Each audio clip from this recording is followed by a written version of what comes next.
Saint Maximilian Kolbe, Apostle of Charity and Martyr of Auschwitz, in the small Polish town of Zduńska Wola, on January 8, 1894, a boy named Raymund Kolbe was born into a humble, devout Catholic family. His parents, Julius and Maria, were weavers who taught their children to love God above all else. Even as a child, Raymund showed a deep devotion to the Blessed Virgin Mary. One day, when he was around 10 years old, he prayed intensely in church, asking Mary what he was meant to do with his life. In a mystical vision, she appeared to him holding 2 crowns, one white for purity and one red for martyrdom. "Which do you choose?" she asked. With the courage and innocence of youth, Raymund answered, "I choose both."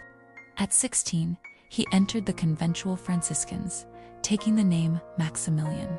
He studied in Rome, earning doctorates in philosophy and theology, but his heart burned most for evangelization. Convinced that the world needed to be brought back to Christ through Mary, he founded the Militia Immaculatae, Army of the Immaculate dedicated to bringing souls to God through devotion to the Immaculate Virgin. Father Maximilian had a gift for modern media. He built a massive printing apostolate in Poland, publishing Catholic newspapers and magazines that reached millions. He also became a missionary, traveling as far as Japan to establish a monastery and print apostolate there. His zeal was tireless, but always grounded in prayer, humility, and service. Then came the darkness of World War II. In 1939, Nazi Germany invaded Poland and became a place of refuge for thousands of Jews, displaced persons, and others fleeing persecution.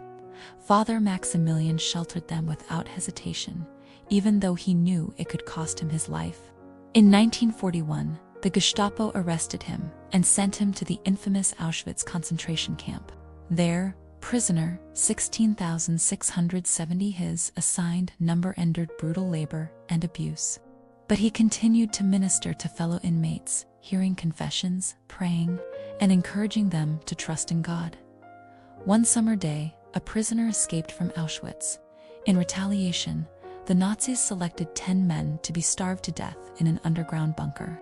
One of them, Franciszek Gajdanaszek, cried out in despair for his wife and children. Moved by compassion, Father Maximilian stepped forward and said calmly to the commandant, "I am a Catholic priest. I wish to die in his place." The guards agreed, and Maximilian entered the starvation bunker. For 2 weeks, he led the men in prayer and hymns, comforting them in their final hours. When he was the last survivor, the guards, impatient for the cell, gave him a lethal injection of carbolic acid. He died on August 14, 1941, on the eve of the Feast of the Assumption of Mary, the one he had loved and served so completely. In 1982, Pope John Paul II canonized Maximilian Kolbe as a martyr of charity. Today, he is remembered not only as a fearless witness to the faith, but as a man who lived the gospel as greatest commandment. Greater love has no one than this, to lay down one's life for one's friends.